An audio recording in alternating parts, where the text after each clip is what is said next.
I've gotten much more out of my association with RIT than I have ever given to it.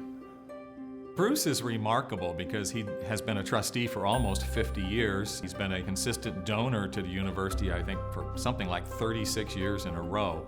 And to find somebody that really has that kind of longevity with a single institution is extremely rare.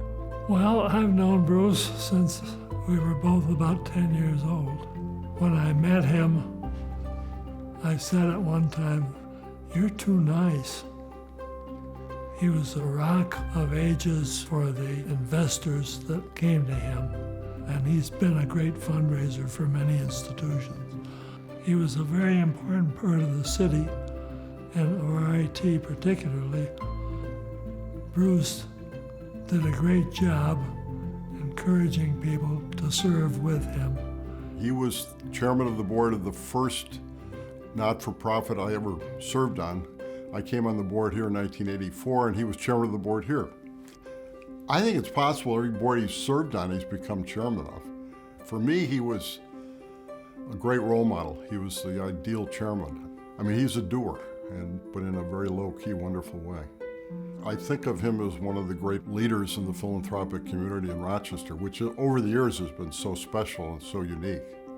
I can't think of anybody in Rochester that is more trusted than he is, and more arguably self-effacing. He had a very successful career in the financial services industry. I think just given the benevolence inside him and his altruistic nature, he just wanted to help others succeed. And I think he rallied around younger folks to be able to impart some of that knowledge and some of that wisdom. He wanted to be a part of everything. Whenever he saw something that needed to be done, he got involved in it. Bruce was never the first one to speak.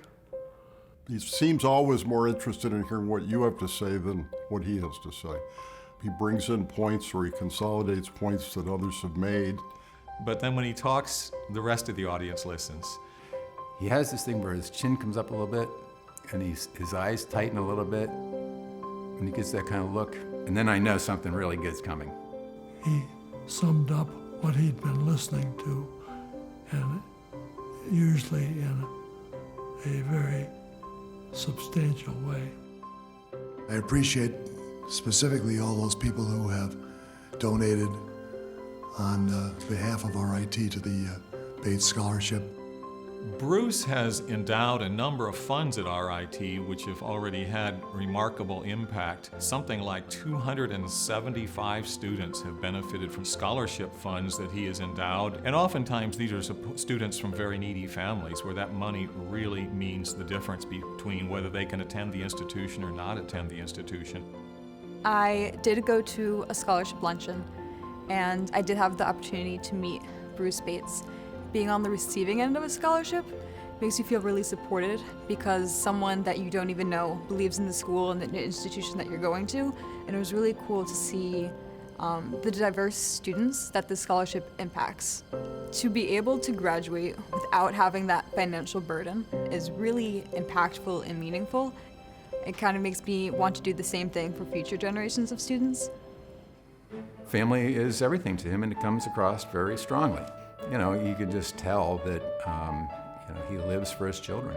His son brings him to hockey games because he is just passionate about hockey. He loves the sport, played the sport at high levels, and continued to play throughout his life. And yeah, he wanted to see teams win, but more importantly, he wanted to see students gain from their experience. If you endow a professorship, you endow a chair. And I like to think of this as an endowing a bench. The endowment for women's ice hockey is loud and clear. It's to sustain and grow the quality of the program and acknowledge the importance of that activity on the RIT campus. That position of importance that Celeste Brown now holds will deliver this experience. My college experience on the hockey team was unbelievable. I'm extremely fortunate. I played for the Division III National Championship team, and we actually won that championship on home turf with a packed crowd and our community rallying behind us. Bruce Bates plays a substantial role in that with endowing the first coaching position and doing it on the women's side. Endowed coaches across the country are not common, and endowed female coaches across the country are rare. And the endowment allows me to help not only our sport, but also other sports to reach the ultimate experience and provide them with the best opportunity to become the best versions of themselves when they leave this university. He was picking a women's sport, and it was very important that these women knew that they're important. And I believe that it will serve you well as a global community member, as a successful business person. And these sports, this activity helps build and create that. I think it's fun to invest in something when you're living as opposed to leaving something in your will and then you don't see what the results are. This Lifetime Achievement Award is a brand new award at RIT. This is really intended to be offered to people who have just demonstrated the pinnacle of achievement in terms of service to the institution, and I just can't think of a better person than Bruce Bates as this inaugural recipient. It should have his name on it. He's the perfect example of what a recipient of this award should be. He worked so hard for RIT. It was always a great inspiration to me. He's a great friend and a great friend to the community and to RIT.